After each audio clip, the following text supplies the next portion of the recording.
Chapter का नाम है the living organisms characteristics and habitats. जो जितने भी लिविंग ऑर्गेनिज्म होते हैं उनके कैरेक्टरिस्टिक्स के बारे में पता करेंगे, उनके क्या क्या जो है कैरेक्टरिस्टिक होती हैं और उनके हैबिटेट। अब ये दो चीज़ें क्या होती हैं पता है तुमको? कैरेक्टरिस्टिक्स और हैबिटेट क्या होते हैं पता है? देखो कैरेक्टरिस्टिक्स क्या होती हैं और हैबिटेट बताओ, कोई बता? कैरेक्टरिस्टिक्स वो होती हैं विशेषताएँ, कौन सी चीज़ें उसमें खास पाई जा रही हैं। और हैबिटेट वो होता है जहाँ पे वो रहता है। ये तुम कहाँ रहते हो, गांव का नाम नहीं बताओगे, कहाँ रहते हो तुम, कौन से क्षेत्र में रहते हो, इस तरह की ठंडी गर्म जगह पे, पानी में रहते हो, ज़मीन पे रहते हो, हवा में रहते हो, समझ रहे हो नहीं? अभी इसी चैप्टर में सारी चीज़ें क्लियर हो जाएंगी। पढ़ना शुरू करो। पहले देखो क्या लिखा है। लिखा है Paheli and Bujho went on a vacation to many places of interest. Paheli और बुझो छुट्टियों पर बहुत सारी वेकेशन जब उनको मिली, बहुत जगहों पे गए घूमने के लिए। One such trip book them to the river Ganga in Rishikesh. Rishikesh में रिवर गंगा नदी है, जानते हो कि नहीं तुम लोग? वहाँ गए थे। लिखा है they climb the mountains of the Himalayas where it was very cold. Himalaya पर्वत तक वो लोग चले गए थे जहाँ पे बहुत ज़्यादा ठंडक थी। ठीक। They saw many kinds of trees on these mountains. उन पहाड़ों पर जहाँ पर बहुत ज़्यादा ठंडी थी, कौन से पहाड़? हिमालय। वहाँ पे उन्होंने कुछ अजीब तरीके के, अलग तरीके के पेड़ देखे जिनका नाम उन्होंने बताया है ओक्स, पाइन्स, देवदार्स, है ना। ये जो है ट्री, ये इनके यहाँ पे जहाँ पे पहेली और बुझो रहते हैं वहाँ से डिफरेंट है, अलग है। ठीक। आगे लिखा है in yet another trip they travel to Rajasthan and moved on camel through the hot desert. सबसे पहले वो गए थे रिवर गंगा, फिर कहाँ गए? हिमालय पर्वत। फिर इसके बाद कहाँ गए? राजस्थान, जहाँ पर बहुत ज़्यादा गर्मी थी। वो ऊंट पर बैठ करके सवारी काटते हुए घूमे टहले थे। 3 जगह गए। आगे देखो they collected different kinds of cactus plants from this trip. जब राजस्थान गए थे वो, ठीक, बहुत ज़्यादा गर्मी थी, वहाँ पर उनको अलग अलग तरीके के कैक्टस के प्लांट देखने को मिले। Finally they went on a trip to Puri and visited the sea beach. इसके बाद अभी भी उनका जो है पैसा खत्म नहीं हुआ, वो आखिर में कहाँ गए? पुरी। वहाँ पर उन्होंने समुद्र का किनारा, बीच देखा। Dotted with casuarina trees. वहाँ पे कौन से ट्रीज लगे हुए थे? कैसुआरिना। While recollecting all the fun that they had on these trips, a thought struck them. All these places were so different from one another. Some were cold, some were very hot. कुछ बहुत ज़्यादा hot थे, dry थे, and some places so humid. कुछ ऐसी जगह थी जहाँ बहुत ज़्यादा नमी होती है, जहाँ ज़्यादा बारिश होती है। जैसे इस समय हम लोग तो उधर है, नमी है वातावरण में, है कि नहीं? And yet all of them had many organisms, living creatures of various kinds. यानी कि अलग अलग जगहों पे जहाँ जहाँ घूमने गए उनको वहाँ पे अलग अलग तरीके के ऑर्गेनिजम्स दिखे। अब ऑर्गेनिजम्स क्या होते हैं? लिविंग क्रिएचर्स, जो भी जीवित प्राणी, जीवित चीज़ें हों, उसमें पेड़ पौधे भी आएंगे, उसमें जीव जंतु भी आएंगे, सब आ जाएंगे जो जिंदा हो। समझ गए कि नहीं? अब हम बार बार इस चैप्टर में वर्ड यूज करेंगे ऑर्गेनिजम्स, तो तुम उससे क्या समझोगे? लिविंग क्रिएचर, जो भी जिंदा है। समझ गए?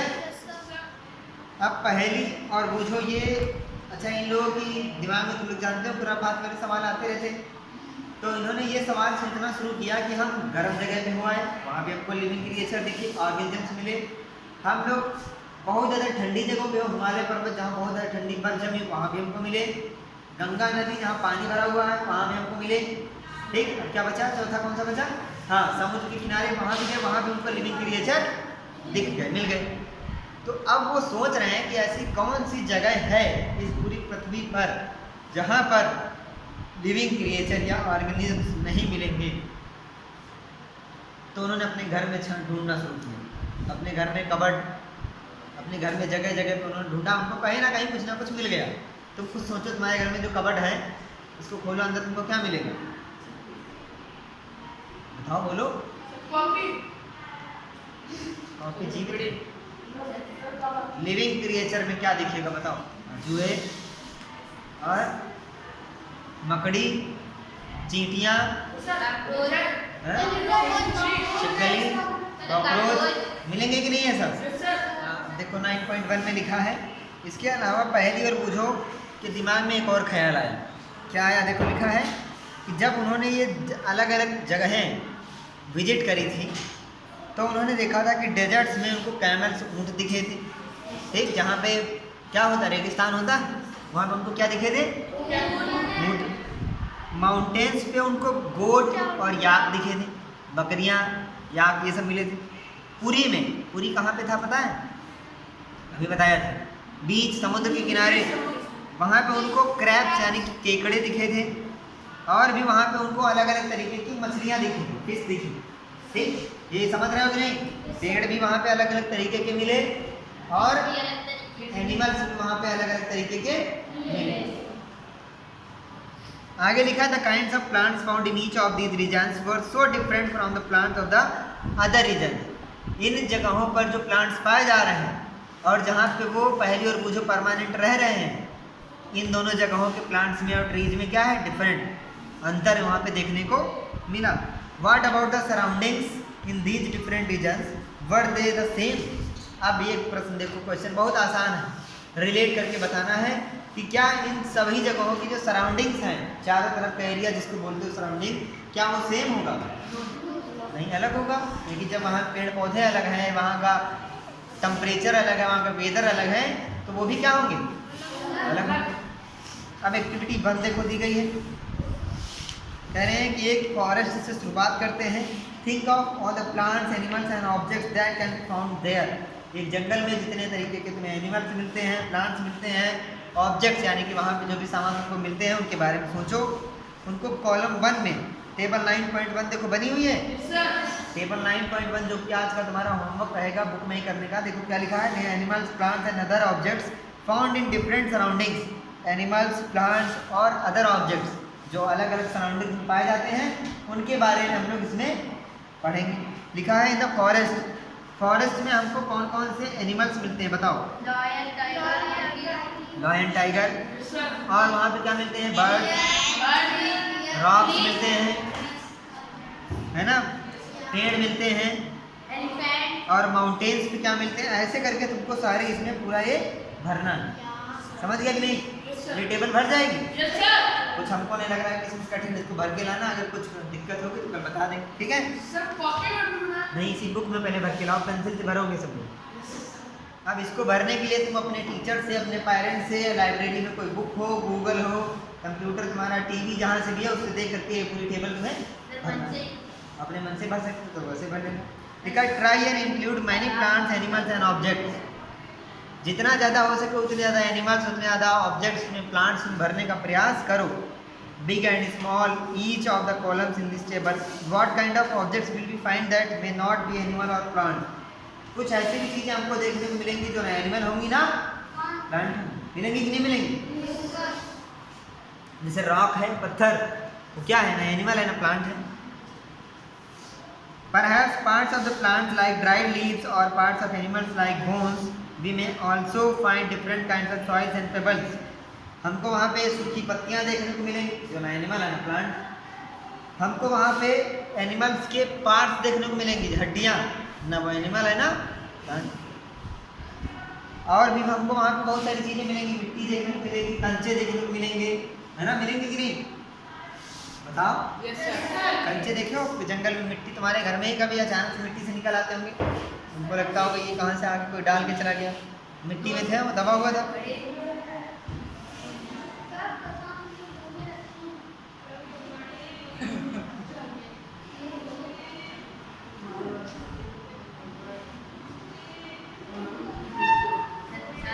हम इस टेबल को धीरे धीरे देखो, अभी इस टेबल में 4 कॉलम दिए गए हैं, है ना, लेकिन हम जितनी ज़्यादा जगह घूमेंगे, जितनी जगह हम लोग घूमेंगे उतनी ये कॉलम क्या है बढ़ते चले जाएंगे, क्योंकि हम उतनी ज़्यादा चीज़ें हमको मिलती जाएंगी।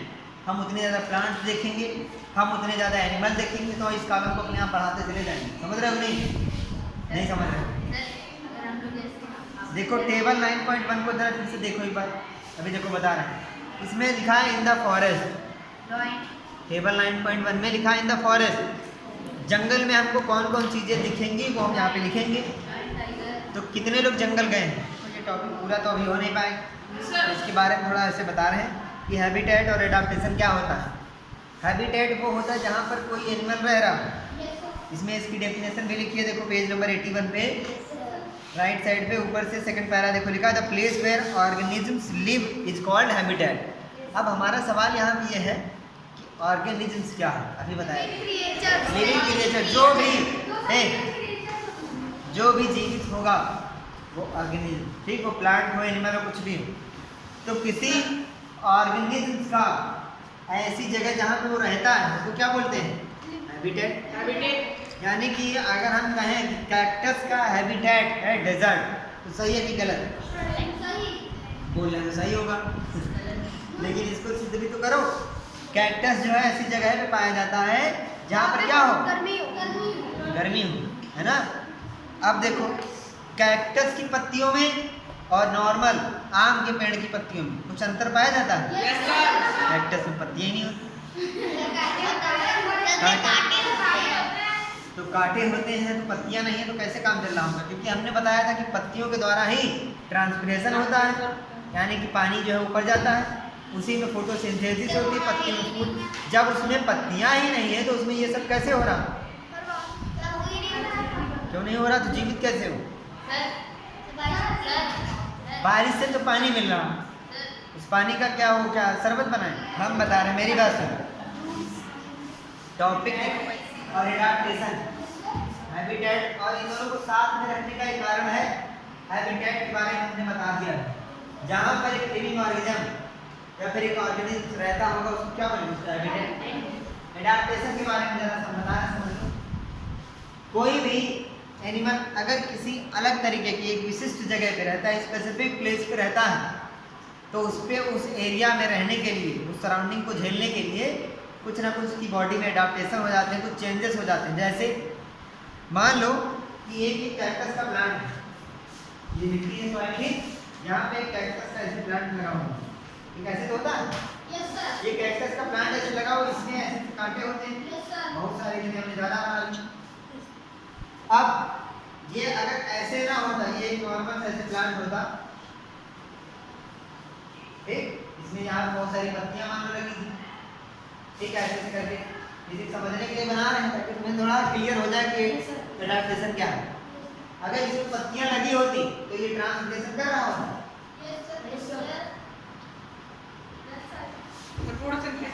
ट्रांसलेशन कर रहा होता।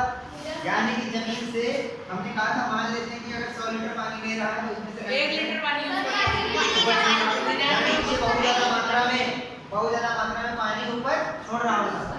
लेकिन कैक्टस ऐसी जगहों पे पाया जाता है जहाँ पे पहले से ही पानी की क्या है, डेजर्ट, रेगिस्तान में पानी की कमी होती है, बहुत कम पानी होता है। तो क्या वो जमीन से पानी लेकर उसको ट्रांसपिरेट करना चाहेगा? बोलो। तो वो अपनी पत्ती को मोड़ लेता है, यानी कि एक पत्ती ऐसे उसके पास ही पत्तियां होती हैं, उनको ऐसे राउंड राउंड करके नुकीला बना देता है। क्या करता है? कांटा बना देता है। समझ गया कि नहीं? अब अगर एक पत्ती, एक हमको नॉर्मल सी पत्ती को हिला के दे, पत्तियाँ होगी, तो एक हमको कागज दे, मान लो हमारे पास ये एक पत्ती होती है ऐसे लीफ, ठीक है, तो अभी इस लीफ में बहुत सारे स्टोमेटा होते, छोटे छोटे छेद जो हमने पढ़े थे, उनसे हमने क्या कहा, क्या हो रहा होता है? ट्रांसपिरेशन। तो कैक्टस क्या चाहता है कि उसमें ट्रांसपिरेशन ना हो, इसलिए वो अपनी पत्ती को ऐसे, जैसे तुम लोग वो खाते हो लैया ना, वैसे वो नुकीला बना के देता है,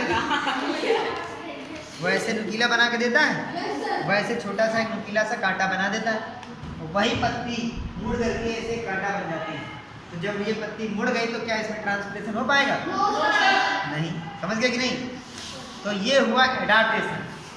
क्या हुआ? एडाप्टेशन। यानी कि एक स्पेसिफिक एरिया में रहने के लिए उनकी बॉडी में ये एडाप्टेशन हो गया कि हम ट्रांसपिरेशन नहीं करेंगे। ऐसे बहुत सारे अलग अलग ऑर्गेनिजम्स में एडाप्टेशन होते हैं, अभी पढ़ेंगे हम लोग आगे। जैसे एक भालू होता है, पोलर बियर जानते हो, जो वहाँ रहता है, बर्फ में पाया जाता है, बहुत ज़्यादा ठंडी होती है, उसकी बॉडी में कई सारे एडाप्टेशन होते हैं। पहला वो वाइट कलर का होता है ताकि वो छिप सके बर्फ में ही, दूसरे जानवर उसको ढूंढ ना पाए, पहला ये हुआ। दूसरा, उसकी बॉडी में स्किन के नीचे एक फैट की मोटी सी लेयर पाई जाती है, स्किन के नीचे फैट की मोटी सी ताकि उसकी बॉडी की जो अंदर गर्मी बन रही बाहर ना निकल पाए, क्योंकि ऐसे बाहर ठंडी में वो क्या करेगा, बहुत ज़्यादा उसको ठंडी लगेगी, इसलिए उसकी बॉडी की गर्मी अंदर ही रुकी रहे। ठीक, और उसकी बॉडी में और रिडाक्टेशन, उसके जो पंजे हैं वो नुकीले होते हैं, आगे से चौड़े होते हैं, ताकि बर्फ पे चले हो कभी यहाँ तक तुम नहीं चले हो, बर्फ पे चलो, इमेजिन करो कि बर्फ पे चलना हो, कितना स्लिप करोगे नहीं, तो बर्फ जो है स्लिप करेगी, इसलिए उसके पंजे नुकीले होते हैं, चौड़े होते हैं, ताकि बर्फ में फंसा के चल सके। समझ गए? और उसकी बॉडी में और भी बहुत सारे चेंज होते हैं, अभी आगे हम लोग पढ़ेंगे, इसी में होगा, देखो। हाँ, पोलर बियर पढ़ेंगे। तो अभी हैबिटेट और एडाप्टेशन को रीड करो, पेज नंबर 80 से शुरू करो। देखो, what do you find from the plants and animals listed in activity 1।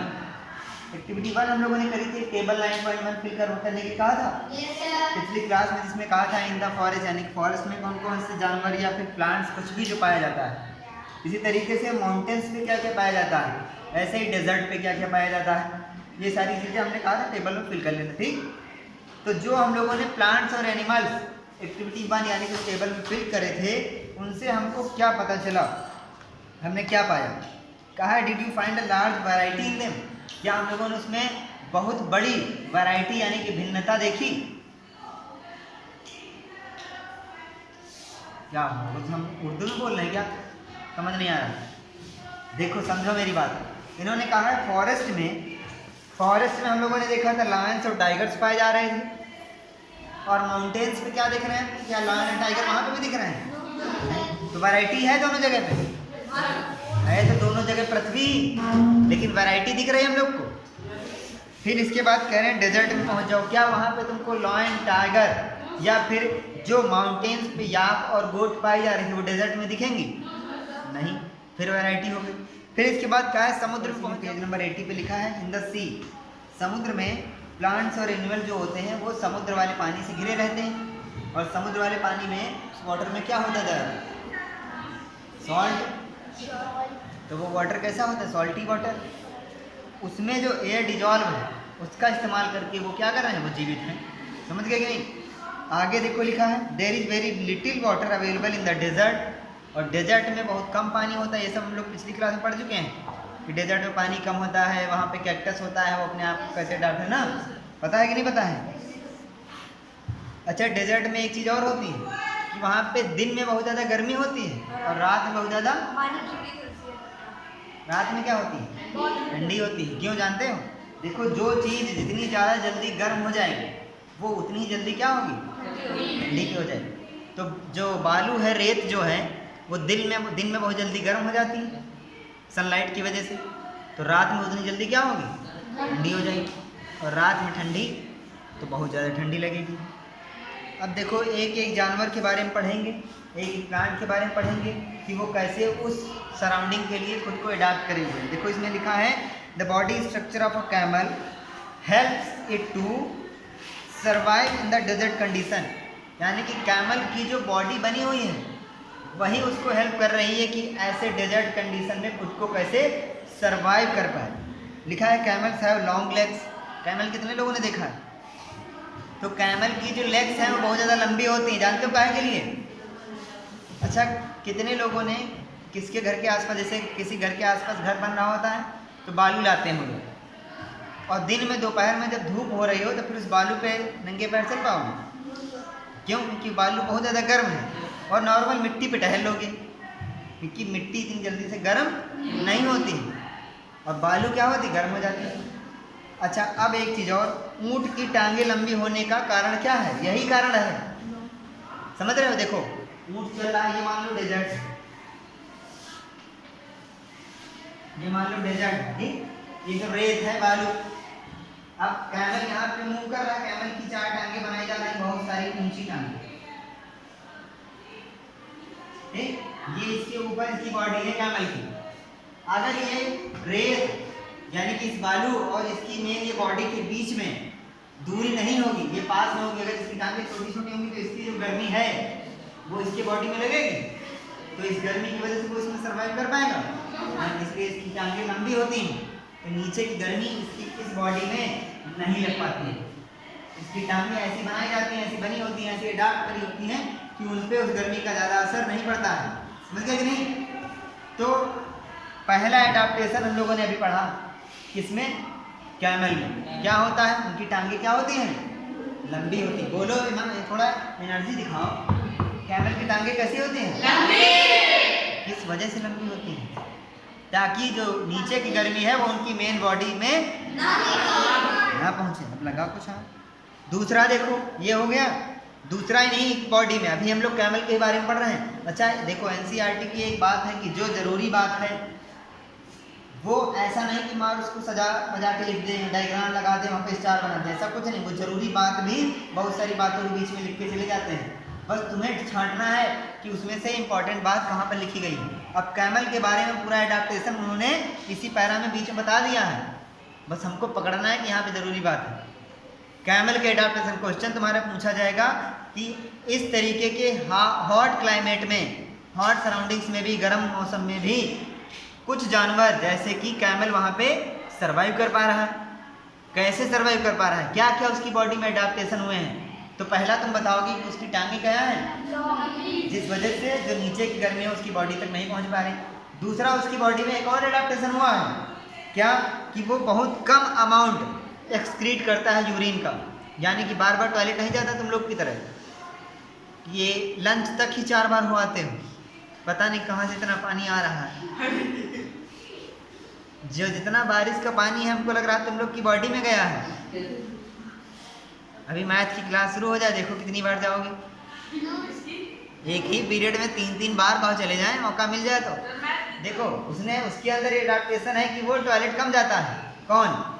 Camel. तो ये उसके अंदर एक पावर होती है, वो बेकार बात। तुम लोग को क्या लगता है ये उसकी खूबी है कि खराबी है? खूबी है। क्या है? खूबी। दूसरा, वो जो गोबर करता है, डंग जो करता है, वो ही बहुत सूखा ड्राई करता है। क्यों ऐसा ये सब क्यों कर रहा है? क्योंकि उसके जहाँ पे वो रहता है वहाँ पानी की क्या है? कमी है। तो अगर सारा पानी निकाल ही दोगे तो सरवाइव कैसे करेगा वो? समझ गए? तीसरा, पसीना नहीं निकलता उनके, डू नॉट स्वेट, पसीना निकलता ही नहीं। अगर पसीना नहीं निकल रहा तो क्या होगा? पानी की बचत होगी। Since camels lose very little water from their bodies, they can live for many days without water. ये तो तुम लोग बचपन से पढ़ के आ रहे होंगे, पढ़ते आ रहे हो। जो एक बार पानी पीता है और कई दिनों तक जीवित रहता है। पढ़ के आए हो? अब देखो, एक जानवर के बारे में, एक एनिमल के बारे में, एक प्रॉपर एक क्लाइमेट के बारे में, एक सराउंडिंग के बारे में पढ़ के आ गए हो। किसके बारे में पढ़े हो? कैमल के बारे में। कहाँ रहता है वो? कहाँ? डेजर्ट। उसके बारे में एडाप्टेशन में हम लोगों ने पढ़ा कि उसकी लंबी टांगे होती हैं। दूसरा, लाइन्स बताओ। एक ही पे रह गए, मुंह फैला रहे हो खाली। कई दिनों तक पानी के बिना रह सकता है। यूरिन बहुत कम एक्सक्रीट करता है, पसीना नहीं निकालता है। जो डंग वो एक्सक्रीट करता है, गोबर, वो भी बहुत ड्राई। 5 खूबियां हैं उसके अंदर। इसके अंदर और इसके अलावा बहुत सारे हैं, वो भी तुम लोग को पता होंगे। कि ऊँट के जो पैर होते हैं गद्देदार होते हैं ताकि रेत पे चल सके। और उसके जो मुंह है, मुंह जो उसका माउथ है, उसके अंदर जो ऊपर वाला हिस्सा होता है, जहाँ पे जैसे तुम अपनी टंग ऊपर वाले हिस्से में लगाओ, ऐसे लगाओ, लगा रहे हो? बताओ कैसी कैसी जगह है? खुरदुरी है या फिर मुलायम है? मुलायम है। लेकिन ऊँट की यही चीज़ क्या होगी? बहुत ज़्यादा खुरदुरी, बहुत ज़्यादा मजबूत। क्यों? क्योंकि उसको कांटे खाने हैं। रेगिस्तान में क्या मिलता है? समोसे, कांटे। तो कांटे खाना उसको, तो कांटे झाड़ियाँ खाना है अगर, तो इस मुंह से तुम लोग कांटे या झाड़ियाँ खा सकते हो? वो खा जाते हैं। ये भी एक एडाप्टेशन हुआ उनकी बॉडी में। कैमल के ऊपर पूरा निबंध लिख सकते हो, बस तुम्हें थोड़ा सा ध्यान देना है। ठीक, आगे देखो। Let us look at different kinds of fish. अब हम लोग वहाँ से सीधे उड़ करके आ गए कहाँ? मछली के ऊपर। देखो उन्होंने अलग कोई टॉपिक नहीं डाला है, सीधे अगला पैराग्राफ शुरू कर दिया है। मछली के बारे में लिखा है कि कुछ मछलियाँ फिगर 9.3 में दिखाई गई हैं। देखो दिख रही हैं, लिखा है there are so many kinds of fish. बहुत तरीके की मछलियाँ होती हैं, लेकिन क्या तुमने कुछ इनमें अलग तरीके का शेप देखा है? पिछले वाले चैप्टर में हम लोगों ने एक बात पढ़ी थी कि एक ऐसी स्पेशल टाइप की बॉडी होती है जिसमें हम लोगों ने नाव के बारे में पढ़ा था। नाव लिखा हुआ है कि अब हम लोग मछलियों के बारे में देखेंगे। मछलियाँ पानी में कैसे सर्वाइव कर पा रहे हैं बता सकते हो? हम लोगों ने चैप्टर 8 में एक चीज़ पढ़ी थी कि स्ट्रीमलाइन बॉडी होती है। क्या होता है? स्ट्रीमलाइन या फिर स्ट्रीमलाइन शेप होता है उनका। इसका मतलब ये था कि आगे चपटी पीछे चपटी बीच में उभरी हुई। पहली तो ये उनकी बॉडी में एडाप्टेशन हुआ। किसकी बॉडी में? दूसरा उनकी बॉडी में एक एडाप्टेशन होता है, उनकी बॉडी में टेल होती है, पूंछ, जो आगे मूवमेंट कराने में कैसे करती है पिछले चैप्टर में पढ़ के आए हो। पूंछ को हिलाते हैं, उसकी वजह से आगे। और उनकी बॉडी में फिन्स होते हैं जो डायरेक्शन के लिए होते हैं, लेफ्ट राइट मोड़ने के लिए। ये 3 हो गए। और होते हैं उनकी बॉडी बहुत चिकनी होती है ताकि पानी में आसानी से स्लिप कर सके। हाँ तो फिर खुद तो बता तो रहे हैं तुम। पहले चिकनी होती मछली को कभी हाथ पकड़ के देखे हो? कितने लोगों ने हाथ पकड़ के देखा है? हाँ चिकनी होती है ना, स्लिप करती है, इसीलिए वो ताकि पानी में आसानी से मूव कर सके। एक और उनकी बॉडी में एडाप्टेशन होता है, उनकी बॉडी में लंग्स की जगह पे क्या पाए जाते हैं? गिल्स। यानी कि वो पानी में जो डिजॉल्व एयर होती है उसको क्या करते हैं?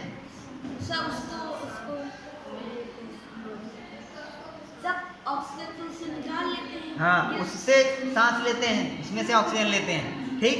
अच्छा एक और एडाप्टेशन इनकी बॉडी में होता है, वो कोई बता दें हमको। नंबर 81 पे देखो लिखा है, राइट साइड वाले पैरे में देखो लिखा है, we have taken 2 examples from a very wide variety of animals and plants that live on earth. यानी कि कल हम लोगों ने पढ़ा था वैरायटी क्या होता है। तो हमने एक देखा कैमल के बारे में, फिर इसके बाद देखा है फिश के बारे में। तो कैमल कहाँ रहता है? डेजर्ट में। और फिश कहाँ रहती है? वाटर में। दोनों कितनी अलग अलग जगह पे रहते हैं, हमने दोनों के बारे में पढ़ लिया। Yes sir. अब एक क्वेश्चन तुमसे पूछा जाएगा, व्हाट इज एडाप्टेशन? क्या पूछा जाएगा? उसका आंसर इसी पैराग्राफ में लिखा हुआ। हम बता रहे हैं कहाँ से है। देखो लिखा है, the presence of specific features. ऊपर से देखो 7th line, the presence of specific features on certain habits which enable presence of specific features on or certain habits which enable an organism to live naturally in a place is called adaptation। इसको जरा सा समझेंगे भी underline करने के बाद। लिखा है the presence of specific features, यानी कि एक एनिमल में कुछ स्पेसिफिक फीचर्स पाए जाते हैं या फिर कुछ सर्टेन हैबिट्स पाई जाती। एडाप्टेशन क्या होता है? कह रहे हैं कि किसी एनिमल में या फिर किसी प्लांट में, किसी एनिमल में या फिर किसी प्लांट में, उन्होंने ऑर्गेनिज्म बोला है, यानी कि जो जीवित हो, तो या तो वो एनिमल होगा या प्लांट होगा। और भी चीज़ें हो सकती हैं, लेकिन एनिमल और प्लांट को बेसिस मान के चलते हैं कि एनिमल या प्लांट में कोई स्पेसिफिक अगर फीचर पाया जा रहा हो, यानी कोई ऐसा फीचर उनमें पाया जा रहा हो जो बाकियों में ना हो, या कोई ऐसी हैबिट, कोई ऐसी आदत उनमें पाई जा रही हो जो बाकी में ना हो, तो उस हैबिट को या उस आदत को क्या बोलेंगे? उनका एडाप्टेशन। जैसे हमने पढ़ा था कि कैमल रेगिस्तान में आसानी से रह सकता है, हम लोग उतनी आसानी से नहीं रह पाएंगे। क्यों वो रह लेंगे? क्योंकि उनकी बॉडी में कुछ ऐसे फीचर्स हैं, उनके पैर लंबे कर दिए गए हैं, उनके बॉडी से पसीना नहीं निकलता है, बहुत सारी चीज़ें हम लोगों ने पढ़ी थी। समझ गए कि नहीं? बस ये हो गया एडाप्टेशन की डेफिनेशन। अभी इसको तुरंत याद करके सुना दो।